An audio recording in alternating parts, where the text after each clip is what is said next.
Magandang oras sa lahat ng ating mga kababayan. May update tayo sa magiging lagay ng ating panahon ngayong araw at sa mga susunod na oras. Update tayo sa latest track ng Bagyong Krising at alamin natin ang mga lugar ngayon na meron ng nakataas na tropical cyclone wind signal. Inaasahan ng mga malalakas na pag-ulan ngayong araw na posibleng magdulot ng matinding baha at pagguho ng lupa sa malaking bahagi ng Northern Luzon habang patuloy na kumikilos ang Bagyong Krising. Ayon sa pinakabagong datos, namataan ang sentro ng Tropical Storm Krising sa layong 95 kilometers ng Northwest Calayan, Cagayan. Taglay nito ang lakas ng hangin na umaabot sa 90 kilometers per hour malapit sa gitna na may pagbugso na pumapalo hanggang 130 kilometers per hour. Patuloy itong kumikilos pakanluran-hilagang kanluran sa bilis na 15 kilometers per hour. Ang malalakas na hangin mula sa bagyong ito ay umaabot hanggang 615 kilometers per hour mula sa gitna. Sa kasalukuyan, nakataas na ang tropical cyclone wind signal sa malaking bahagi ng Luzon.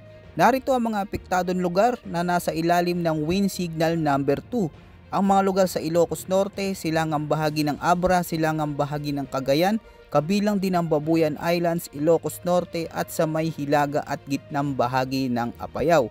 Maganda at maging alerto dahil may banta ito ng malakas na bugso ng hangin na may bilis mula 65 hanggang 90 km per hour sa loob ng 24 oras.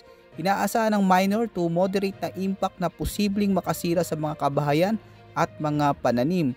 Samantala nakataas naman ang signal number 1 sa mga lugar sa hilagang bahagi ng Isabela, buong bahagi ng Cagayan, Quirino Province, Aurora, nalalabing bahagi ng Apayao, nalalabing bahagi ng Abra, Mountain Province, Kalinga, ilagang bahagi ng Benguet, Ilocos Sur at sa nalalabing bahagi ng La Union.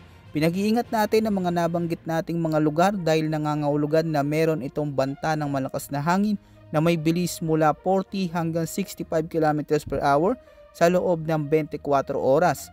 Dahil dito inaasahan sa mga lugar ang minor to moderate na impact sa mga mabababang lugar at malapit sa gilid ng bundok. Update naman tayo sa track at intensity ni Tropical Storm Krising. Ayon sa datos, patuloy na nakakaapekto ngayong araw sa kalupaan ng Northern Luzon ang sentro ng Tropical Storm Krising dahil dito nakataas na ang red heavy rainfall warning sa Cagayan, Ilocos Norte, Abra, Apayao at sa may Ilocos Sur. Inaasahan ding patuloy na lalakas si Bagyong Krising at posibleng umabot pa sa severe tropical storm category sa loob ng susunod na 24 oras.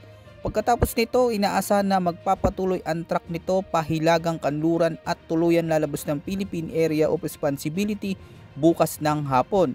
Bukod dito, malalakas na pag-ulan at malakas na hangin ang inaasahan sa malaking bahagi ng bansa.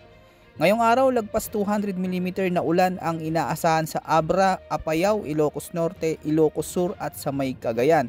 Samantala, nasa 100 to 200 mm na ulan naman ang posibleng maranasan sa Kalinga, Mountain Province, Ifugao, Isabela, Pangasinan, Zambales, Benguet, Bataan, sa may Occidental Mindoro, Palawan, Negros Occidental at sa may Antique. Kaugnay nito, posibleng umabot ng 50 to 100 mm na ulan sa Nueva Vizcaya, Tarlac, Pampanga, Nueva Ecija, Bulacan, Rizal, Cavite, Laguna, Batangas, Oriental Mindoro, Quezon, Marinduque, Romblon, Aklan, Iloilo, Guimaras, Negros Oriental at sa buong Metro Manila. Bukas naman araw ng Linggo, patuloy ang pag-ulan na may 100 to 200 mm sa may Zambales, Bataan at sa Oriental Mindoro. Habang 50 to 100 mm naman sa Ilocos Norte, Pangasinan, Tarlac, Pampanga, Bulacan, Cavite, Batangas, Oriental Mindoro, Romblon, Aklan, Antique at sa buong Metro Manila. Sa araw ng Lunes, inaasahan ang 50 to 100 mm na mga pag-ulan sa Zambales, Bataan at sa may Occidental Mindoro. Paalala sa ating mga kababayan, posibleng mas malakas pa ang mararanasang ulan sa mga lugar na nasa gilid ng bundok o mabababang lugar. Posibleng magdulot ito ng malalang epekto sa ilang lugar dahil sa sunod-sunod na mga pag-ulan. Pinag-iingat natin ang lahat ng ating mga kababayan at makinig sa mga official na abiso ng Pag-asa at ng inyong lokal na pamahalaan. Samantala mga kabayan, may isang panibagong kumpol ng kaulapan o potensyal na LPA ang binabantayan sa labas ng park. Patuloy nating minomonitor ito dahil posibleng maging panibagong bagyo ito at maaaring pumasok ng Philippine Area of Responsibility sa susunod na linggo. Sakaling maging bagyo ay tatawagin itong bagyong Dante ng Pag-asa. Kaya't mahalaga ang tuloy-tuloy na pag-monitor sa mga susunod na weather updates natin dito sa ating channel na dapat nating paghandaan lalo na sa mga lugar na apektado ng mga pag-ulan. Yan muna ang ating pinaka-latest weather update at ulat panahon. Ito po ang inyong weather forecast ng bansa. Maraming salamat at maging alerto sa lahat ng oras.